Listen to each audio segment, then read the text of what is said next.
Good morning. I forgot to wish, the other day was National Coffee Day. Was that yesterday or the day before? So I forgot to wish you happy National Coffee Day. Good morning. Happy Thursday. It is October. So I had a moment flash up on Facebook, one of your prior memory things, whatever that is. It was 9 years ago. And I was remembering back as to where I was 9 years ago. I was 60 pounds heavier. I had just quit drinking. I was in a marriage that I needed to get out of. I was in a business relationship that I needed to get out of. The building next to my building had just collapsed, and I was hemorrhaging money, and everything that I touched turned to crap. Nothing was working. And I knew that I needed to make radical changes, so I started by quitting drinking. But then when it came time to really look at where I wanted to go, the tragedy that had happened around me, which was all financial, nothing happened that was, nobody was dying. It was all money.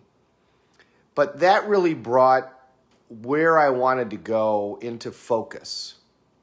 I mean, there's nothing like pressure to turn you into what you're supposed to be and to get you to focus. But and we've talked about that. We've talked about how a diamond is just a lump of coal that got under a lot of pressure. But I want you to remember that with all of this information, we can set goals, we can listen to the tapes, we can buy the planners, we can buy the planning programs on our phone, we can do all of the stuff. But at the end of the day, nothing matters unless you take action. Knowledge isn't power, it's potential power.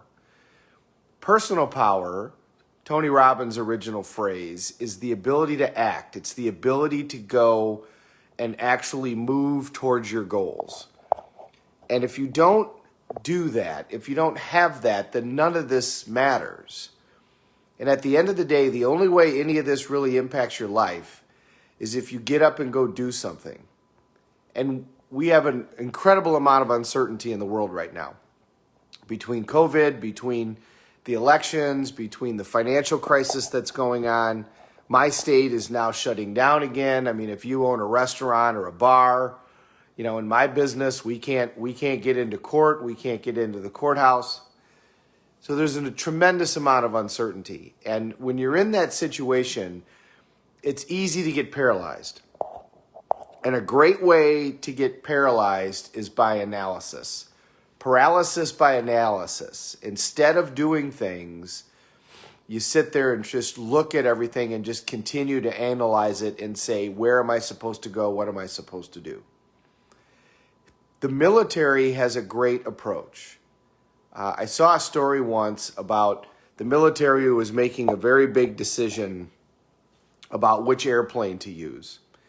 And so the general, if you want to pattern yourself for how to make decisions, the way that the military does it is a great way to do it. So the general sent out his best two men on this issue, and he said, go, one research one research the other, and then I want you guys to exchange.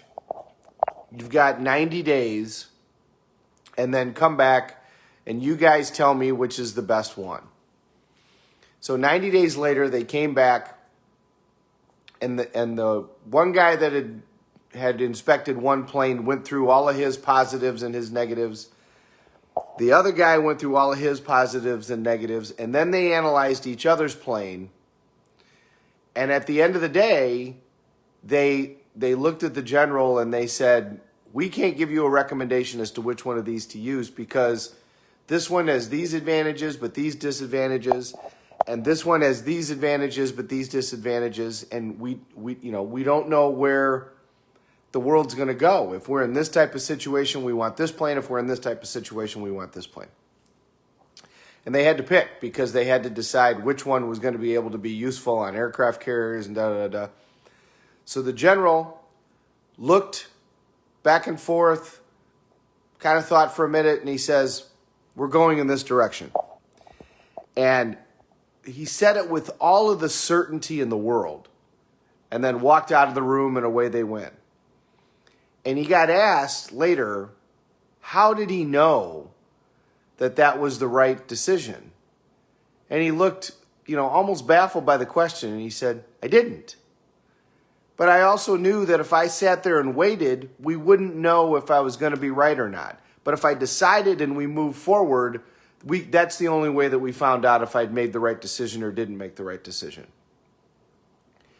When you're dealing with your life, don't get stuck in paralysis by analysis and just sit there and say, I'm not sure which way to go. Maybe there isn't a perfect way to go. A lot of times that's the case. But the worst thing that you can do is nothing. You have to decide and move forward. Now, you do your best. Gather the information. Don't go too fast. Don't go without a plan. That's my challenge. I'll go 1,000 miles an hour through a wall and not think before I do it. As I'm getting older, I'm getting better at that. But you cannot just sit there and do nothing and go, I'm fearful because I'm not sure which way is the right way. There's no way to know which way is the right way until you go.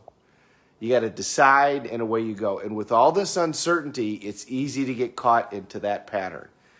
So we're studying success. We're motivating ourselves every day. We're focusing on our goals. Don't get stuck. Personal power is the ability to act. And every day, what's most important is the amount of action that you're taking. Then stop, then evaluate. Are you getting closer to your goal? Are you not getting closer to goal? Don't just run into the wall 1,000 times. Be smart. Make sure that what you're doing is working. But remember, massive action can overcome anything. The people that are brilliant are able to take less action and get the results that they want. But quite frankly, they're few and far between.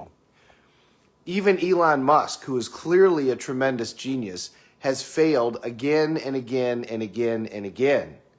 He has been on the brink of bankruptcy and had every chip on the table so many times, it's hard to count. So did Disney. So did Fred Smith from FedEx. I told you the Disney story. When he did Snow White and the Seven Dwarfs, he said, I want to make a full-length feature film. He had everything. He had his house mortgaged. He had all of his money on that movie, and everybody told him it was never going to work. Plus, the country was in a huge recession. He started Disney during the Depression. Country's in a huge recession. He holds a big movie premiere on Hollywood Boulevard, just like the regular movies do. He didn't care. And guess what? Snow White was a gigantic hit. He took action. He followed his gut. He followed his dream. He followed his passion. But the way that he overcome his obstacles was by massive action. Hunger is what will outweigh everything. And if you have that hunger and drive, then you have the massive action. The more clear you are on what you want and why, the more you're going to have that hunger and drive that's going to create that massive action that's going to get you past everything. Don't get stuck in analysis by paralysis or paralysis by analysis while we're in this time of massive uncertainty. Easy to do. Focus on yourself. Focus on what you can control. Forget the things that you can't control and move forward. But at the end of the day, the strong are the ones that are going to survive right now.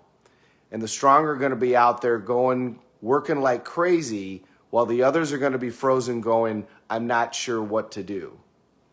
We're all going to arrive in 10 years. It's just a matter of where are we going to arrive and how.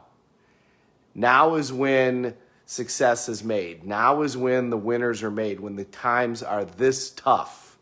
This is when the true heroes show up. So be the hero in your world. Thank you very much for watching. Happy Thursday morning. Mark, great to see you. Andy, great to see you too. Anita, my cousin Chrissy, sorry about the loss of our uncle. He was a great guy. Mr. Lampy, Tracy, my God, everybody's on here this morning. Dolores, Miranda, it's a pleasure to see you all. Good morning. You guys are up and rocking. Thank you very much for watching. Let's all take care of each other. We're in this together.